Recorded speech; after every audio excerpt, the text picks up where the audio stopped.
Bienvenue les parents. Comment est-ce que tu évalues la façon comme tu gères tes enfants, comme tu éduques tes enfants, mais aujourd'hui spécialement tes adolescents? Est-ce que c'est proactif Yeah. et encourageant ou réactif et décourageant? Et souvent, quand on s'écoute, on ne se rend même pas compte, mais on a la tendance avec les adolescents à toujours les montrer du doigt, à trouver tout ce qui n'est pas bien dans eux. Et si on observe les parents avec les adolescents, c'est des fois choquant parce qu'ils parlent très différemment et nous, on parle très différemment avec un adolescent qu'avec un bébé. La tonalité, notre façon comment on parle, juste Le visage. Oui, l'expression. L'expression. Nous, on connaît ça aussi très bien avec nos adolescents. C'est pas très facile parce que des fois, on est là, mais on dit, mais combien de fois on doit encore dire parce que c'est pas juste 2 ans, c'est 12 ans. Ouais. Et ça élève notre frustration Exact. très vite. Et aujourd'hui, on va parler comment on peut être encourageant dans notre famille avec nos adolescents et plus proactif que juste réactif. Et si on regarde notre propre adolescence, on a l'impression que nos parents ne nous faisaient jamais confiance.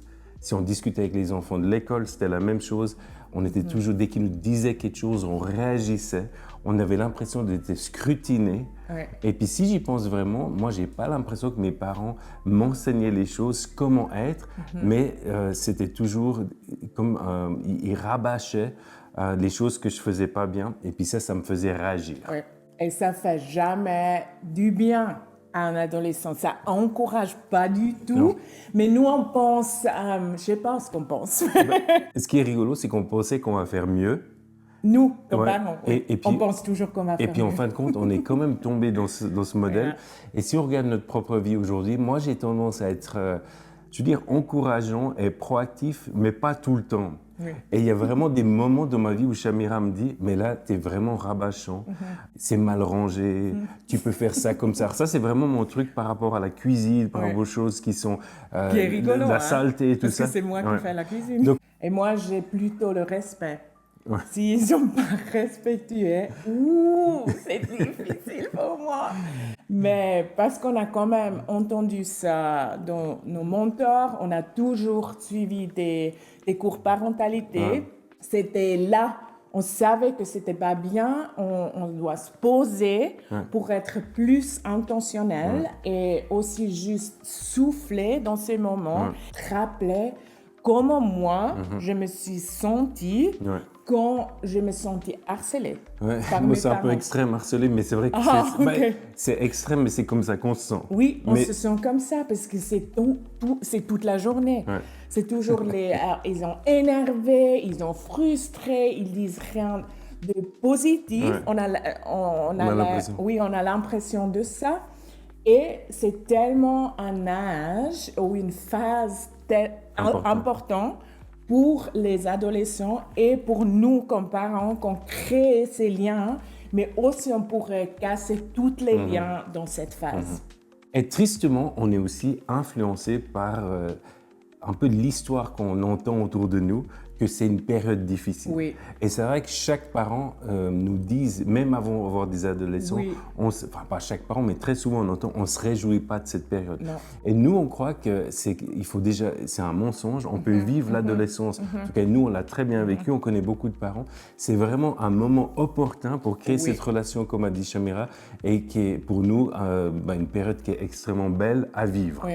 Et on devrait arrêter de dire ces phrases malsaines. Ouais. De dire non, mais l'adolescence, en toute façon, c'est difficile. J'aimerais bien le mettre sur une île et il retourne après à 18 ans. Et On nous, se réjouit qu'ils partent de la maison. Oui, on entend ça de nous partout et aussi quand on avait des enfants plus petits. Et là, ça va être difficile.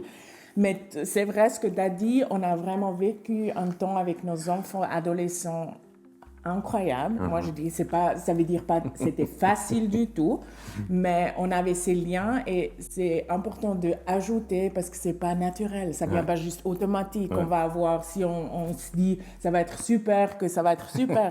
C'est vraiment l'investissement avant l'adolescence qui fait que tu vas avoir un bon temps avec tes enfants parce que tu es cœur à cœur, tu as connecté, tu as mis les boundaries.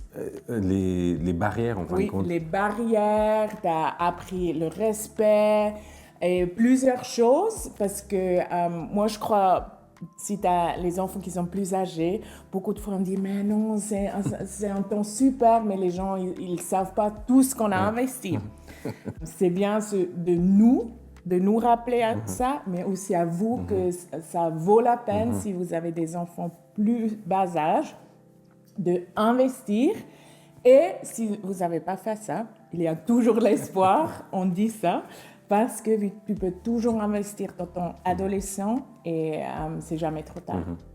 Et maintenant que j'y pense, ça me rappelle cette histoire que tu m'avais dit une fois. On perd en fait les adolescents perdent leur bonus. Parce que c'est vrai que quand un petit enfant mange mal, ils sont mis partout sur la bouche, des fois on trouve même ça rigolo. On fait les photos aussi. On est là, oh mais c'est tellement chou. Mais quand un adolescent sont mis partout, c'est autre chose. Donc ils perdent. Mais c'est clair aussi. C'est clair. C'est pas la même chose. Ouais. Donc en fin de compte, on est fatigué parce qu'on a l'impression que ça fait des années qu'on parle des choses qui se mettent pas en place. Et aujourd'hui, on va vous donner une solution. En fait, c'est de leur enseigner les choses. Parce que c'est la question qu'il faut se poser. Est-ce qu'on leur a vraiment enseigné les choses pour qu'ils puissent savoir les faire? On a tendance à penser que les adolescents, c'est des adultes, donc ils devraient tous savoir comme un adulte. Mais la première question, est-ce que j'ai déjà enseigné dans un moment non conflictuel? Et on pense ça aussi parce que les adolescents, ils pensent vraiment qu'ils savent tout. C'est ça aussi. On a la tendance, on en a déjà parlé, à réagir.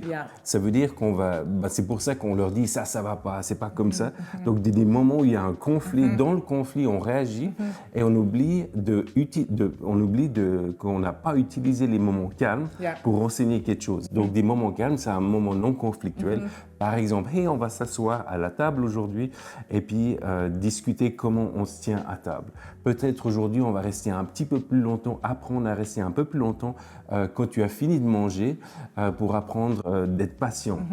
Et on a fait une vidéo, je crois, sur ça déjà. On va les mettre dans la description. Nous comme parents et vous maintenant, vous pensez vraiment pourquoi je suis frustrée avec mon adolescent. Et après, est-ce que j'ai enseigné dans les moments non conflictueux? Et c'est sûr qu'on va faire ça différemment avec nos adolescents comme avec les petits-enfants. Ça doit quand même toujours rester fun et pas comme à l'école, parce qu'après, ils ne veulent pas faire ça. Mais on peut le packager, on dit. Ça, j'aime bien. On peut l'enseigner d'une façon... Enfin, faire un paquet qui est sympa. Qui est beau. On peut mettre un ruban dessus. Comme ça, ils ont envie. Peut-être on va dans leur restaurant favori, on va parler de ça. Peut-être comment gérer les téléphones. C'est plutôt ça qu'on va prendre. J'espère plus. C'est comment on se met à table. Mais ça, c'est aussi quelque chose qu'on fait couche à couche. Et peut-être tu as appris à ton petit enfant et après, comme adolescent, il ne sait plus faire. Il a oublié. Alors, tu ne te frustres pas, tu mets encore une couche à l'apprendre pourquoi c'est important et comment ça c'est pas très beau aussi.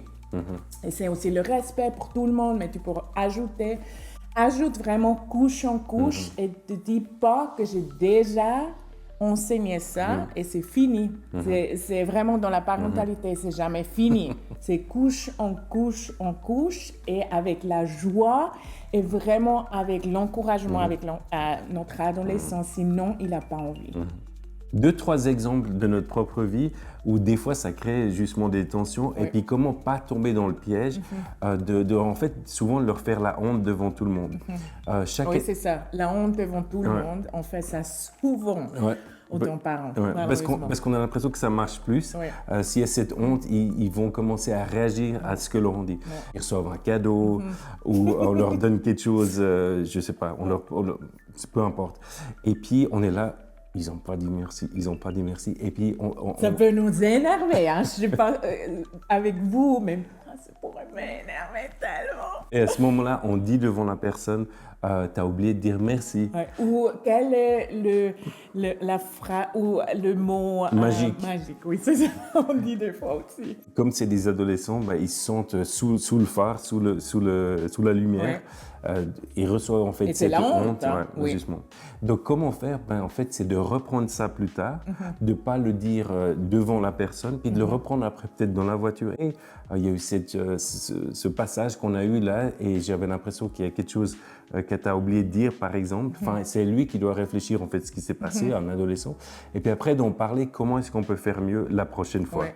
Pourquoi ça nous énerve? C'est à cause des gens aussi. Aussi, parce qu'en fait, on a Notre l'impression image, c'est notre image à oui, nous. Ouais. qui est blessée, et ça, on doit mettre à côté. C'est égal ce que les gens ils pensent. On travaille sur nos enfants, et leur cœur, c'est le plus important, et pas ce que les gens autour de nous pensent. Et ça, c'était clé pour moi de voir ça, et ça m'a aidé beaucoup. Dans mon cas, moi, j'ai appris à dire merci, mais presque d'une façon automatique. Donc, j'ai pas compris vraiment ce qui était derrière. On m'a pas vraiment enseigné ça, donc il n'y avait pas un changement de cœur. Mais c'était plutôt une façon automatique de dire merci pour être sûr qu'on l'a dit, pour être sûr d'apaiser la situation, pour être sûr que mes parents, ils se prennent pas justement cette honte. Et puis, en fait, on le répétait deux, trois fois. D'une façon automatique. Yes. Et là, j'ai remarqué, moi je ne le remarquais même pas, même les gens autour de moi ont pu se dire « Ah, mais il est très bien élevé ». Mais en fait, je devais recevoir presque quelque chose des gens. En le disant, en fait, c'était plus pour moi de recevoir que j'étais sûr que je l'ai dit. Enfin, c'était un peu mixé. Oui, c'est aussi mixé avec la peur, avec la peur. Peur des hommes, de vraiment qu'est-ce que les autres gens ils pensent de moi. nous. Ouais. Quand on est venus ensemble, c'est là qu'elle s'est dit « Ouais, mais tu dis merci, mais beaucoup trop de fois. » Mais aussi pas avec le cœur, c'était ça plutôt. Et ça, c'est pour ça que je dis, ça suffit pas si tes enfants ils disent juste merci, merci, merci 10 000 fois et tu dis ah c'est super, vous voyez mes enfants ils sont bien éduqués. Non, mais si ça vient vraiment du cœur, c'est sûr que ça va pas toujours venir du cœur, mais ça c'est le but à qu'ils disent merci parce qu'ils ont vraiment ils ont la gratitude. À cause, et c'est pas juste parce qu'ils ont peur ou parce qu'ils pensent que c'est le bon truc à faire.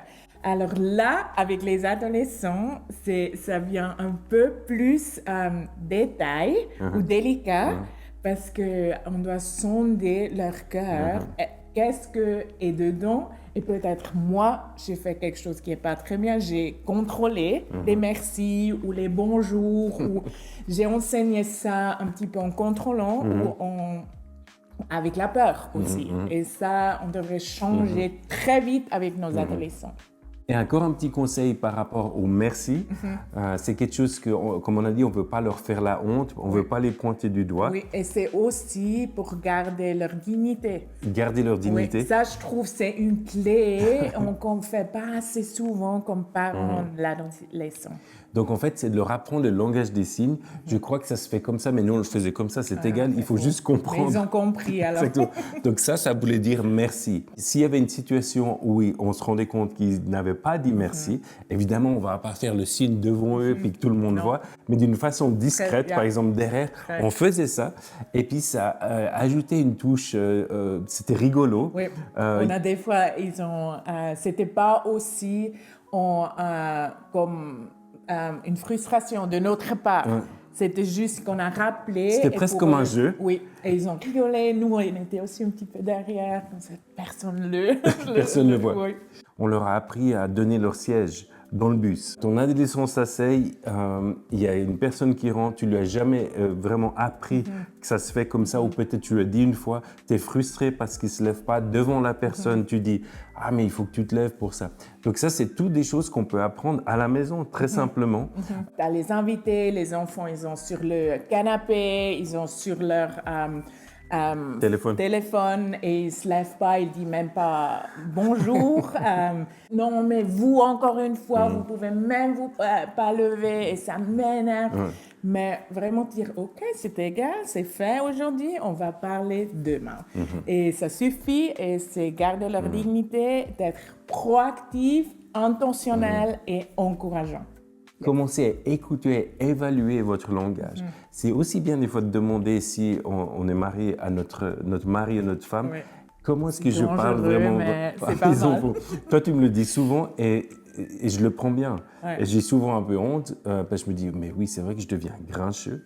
Et j'ai l'impression avec les années, j'ai 52 ans, c'est de plus en plus dangereux et je ne veux pas finir là-bas. Donc, évaluez, écoutez-vous. Et mais ça, c'est, je crois, le début du changement. Oui. Nous croyons que l'adolescence est une belle période Oui. et on veut vous encourager avec ça. Et une période qui est vraiment l'or pour notre relation plus tard. Alors, pas le détruire, parce qu'après, ça va être beaucoup plus difficile à reconstruire. Demandez à Dieu qu'est-ce que vous devrez changer et faites-le et demandez pardon à vos adolescents parce que ça, ils l'apprécient vraiment. On vous bénit, on déclare sur vous que vous recevez la sagesse pour votre famille et qu'il y a vraiment l'espoir pour votre famille et votre relation avec votre adolescent, même s'il est cassé à ce moment-là.